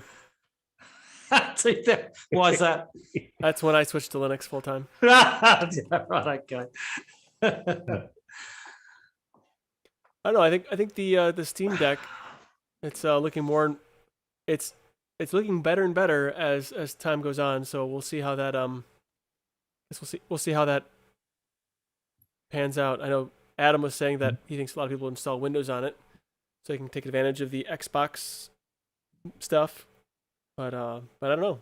I think it's been optimized for Linux, so I guess we'll see how that works out. Yeah, and the stuff Proton, you know, Steam has been doing with Proton's been amazing for gaming. Mm-hmm. I'm a little scared for the whole Linus Tech thing. And, Which part? It's the community kind of steering them. You know, he's using Manjaro as his first thing, and it's like I don't know. It's like almost like a joke. Like they wanted them to fail, but some of their like. Why would you even recommend some of the distros for you know? I don't know. I think they wanted him to use Manjaro or something Arch just because of the latest hardware enablement possible. I think Linus started off in Pop OS, and then he tried installing Steam OS or Steam client, but the package was broken, and I think he might have gotten a warning about that, and he still proceeded. So that broke Pop OS, and then he switched over to Manjaro. Hmm. Yeah, I just hope it Yeah. doesn't go. I hope it doesn't bomb. I mean, because that's going to be bad for Linux. Well, Luke has moved over to Linux full time on his personal laptop Yeah. with Linux Mint. I think he's using. It's worth noting that Luke has used Linux before, and Linus Yeah. has not. That's the Okay, difference. There's the rub. Well, no, Not the really. the biggest thing about this Linus Tech, I've been watching some of their videos because I wasn't caught up with it, but the whole thing is all about gaming. And Yeah, and that's the right, that's the factor that will cause most trouble. Both of that's them exactly said right. both of them said that doing other things is a lot easier, in some cases easier than Windows Yep. compared to gaming, which is, and it should be said, it is hard as hell. I don't game, so I don't game on Linux either. I I've never reboot it to had- Windows. I've never had any problems playing my Game Boy games on Linux. It's been top notch. It's been great. Commodore Well, 64 when has you're been gonna great. try playing Call of Duty Warzone, then we're gonna talk. The way it works usually for Linux is people install Steam and then just call it a day. Whatever works on Steam, that's what gaming is on Linux. But I think Linus and Luke, they tried installing everything possible on Windows, and of course that's not going to work. Like everything. But that should be it. Installing Steam and calling it they should be it. That's good user experience. It is, yeah. I can get many games working. I can get many Call of Duties working if I take, before I start gaming, 1 hour to set it up. I meant to play for 1 hour. So what's the point of setting it up if I can just reboot to Windows and be there in 3 minutes playing the game? yeah, they make some very good constructive points, I must say. And if the Linux community and developers are very smart, I think they should They will take listen. time If out they're smart, to they should listen. listen. Yeah. To listen to what they're saying is we want to go on, we want to jump on, we want to play a game, want to click a button, open it up, done deal, that's it, Yeah. right? That's what they want to do. So that's Yeah. at the point it's got to get to. So, Yeah. but I mean, you also have game developers that don't develop for Linux. So that is a sticking point, isn't it? At the end of the day. Mhm. Yeah, but look to where we came with Proton. Yeah. But pretending that just because Proton exists and because some games work with it, that Linux is now the best operating system for gaming, just doesn't cut it. You need to have 90%, 100% of Steam games running. But that won't happen, and we need to be real about things. And the most thing we need to be is about user experience.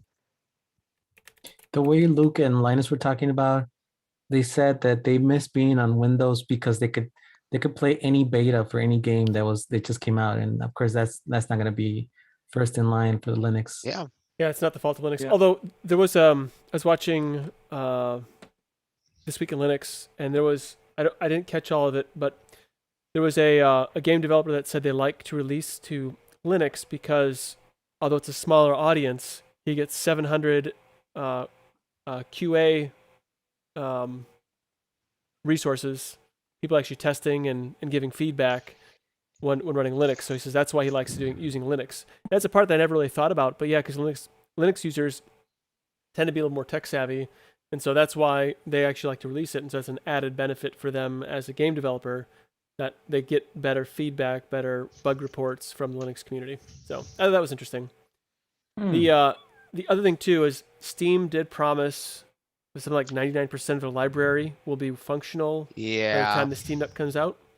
But let's be real here. That won't happen. I don't know. I mean, No, it won't They- happen.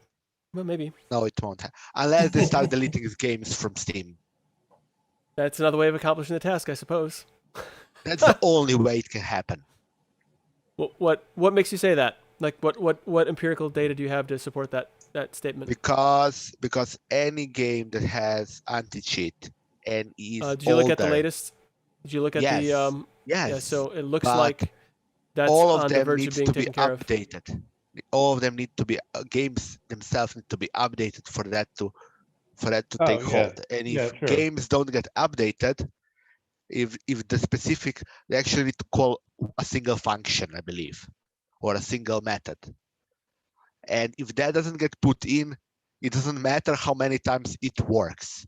It doesn't work for that specific game. So yeah, those games need to be updated. Only one can update them are the creators of the game, developers. And if that doesn't happen, well, it won't be 99% because how many games that use anti-cheat on Steam that are actually so old, and by so old I mean 5 years old, and developers don't support them anymore. I think as long as the anti-cheat uses the same API, it should work. No, at least for the updates they did when they enabled anti-cheat, like easy anti-cheat, they said that you need to enable it in code yourself. You cannot. Your game needs to be updated. First of all, it needs to be updated because you need to have the latest version of easy anti-cheat. So the game itself needs to have the latest version of library, and well, I then guess you need to call the right things. Right. I guess we'll find out. But that's Steam is Valve has been very very optimistic in that. So I guess we'll find out.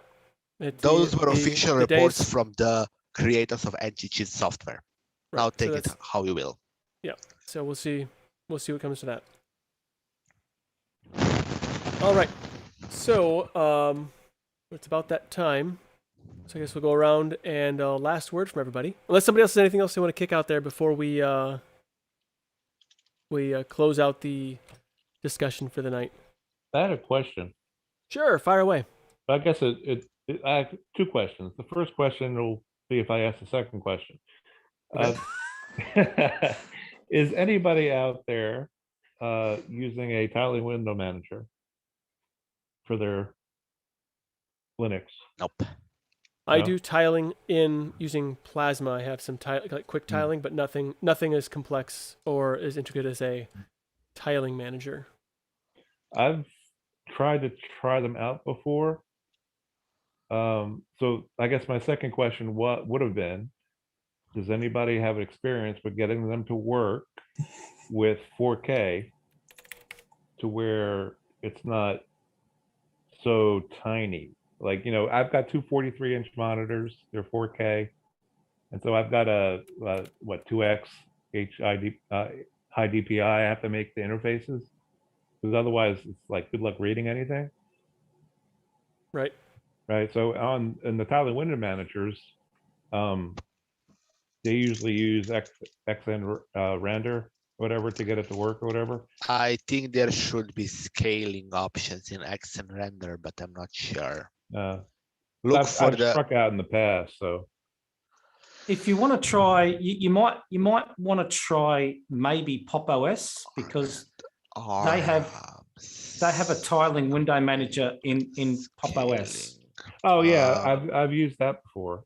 Oh, you have? Okay. Yeah, but right. I was dealing like either i3 or Awesome, all those things I see out there. I've always wanted to try them, but when I do, okay. it's like I need a microscope to be able to read anything. Maybe you might want to ask DistroTube.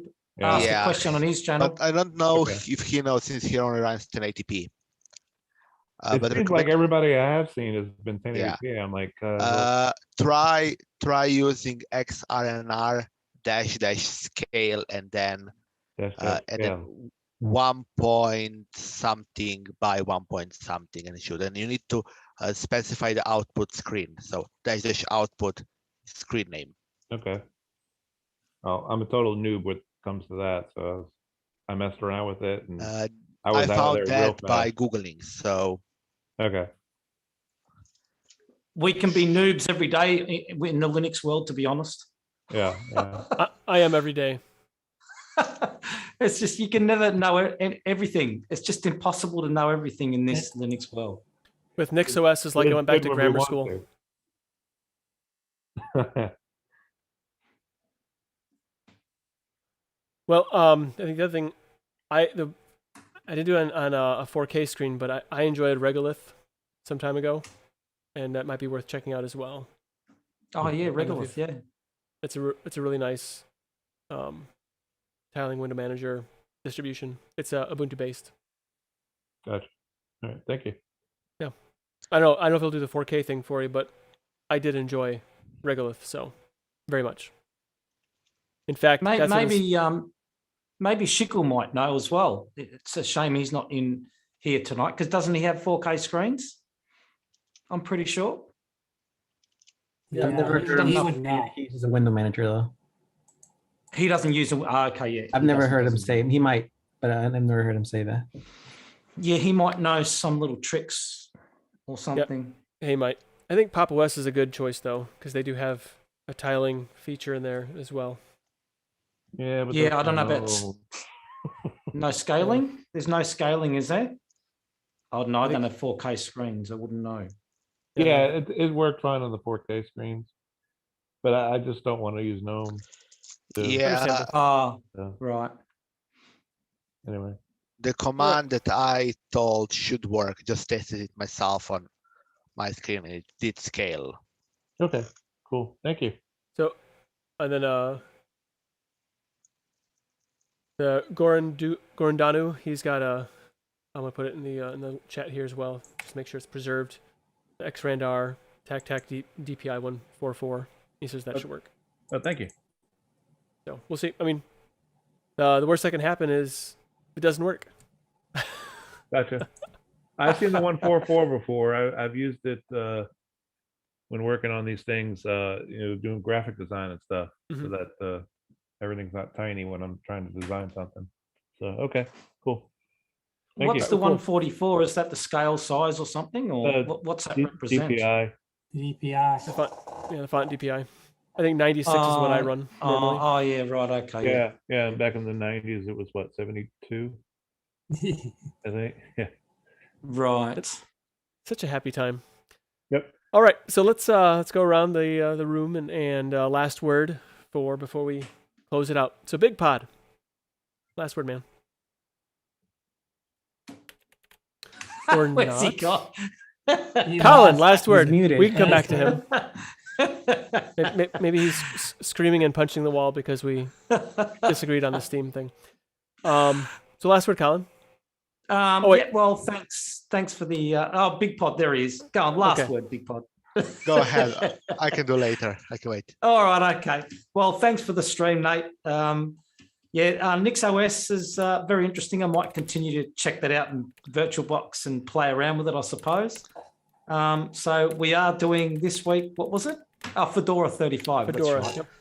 Yeah. Whatever All right, whatever so- flavor that you would like to do, it's up to you. Okay. It's been an interesting discussions tonight and enjoyed it. Everyone have a great week. Take care. See you next week. Well, again, thanks again for being here, Colin. I do appreciate it Welcome. very much. Jinda, last word. Once again, I'd like to thank everybody for putting up with me, and I always learn something every time. So I'll Excellent. see you guys next week. Well, you're not too hard to put up with. Just letting you Oh, know. I can bump it up a notch? Yes, you can. Oh, thanks. You got 5 or 6 more notches before it becomes unbearable. Eris, last word. Thank you very much for the show.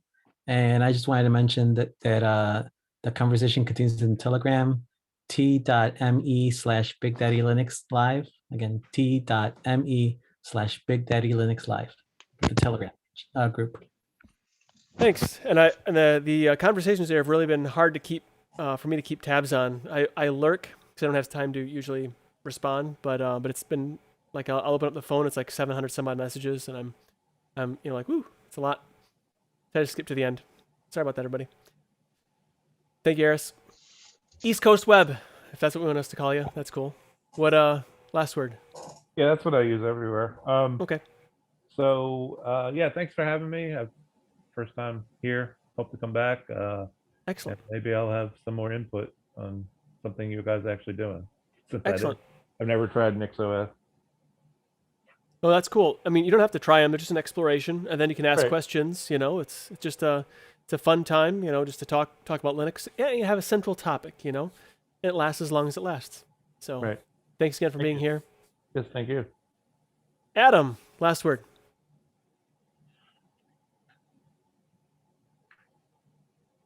Okay, Big Pod. Last word. Well, I don't have that much to say. I might be back next week, maybe not. We'll see next Ooh, week. leave us in suspense. All right. Well, thanks again for being here. It's nice to have your other side of the world face, hanging out. Adam, I don't know if you're there, if you're back. If not, that's okay. Well, if not, thank you all for being here, for joining in both Zoom and on Discord. Not Discord. Zoom and on YouTube. Also want to thank Rocco for starting BDLL community and Eric once again for using a Zoom. And for everyone involved in making Linux and the open source tools possible for us to not only have this conversation, but also to have fun and to enjoy our technology. Linux truly puts the personal back into personal computers. And until next time, see yas. Later, everyone. Bye. See ya. Later. Bye.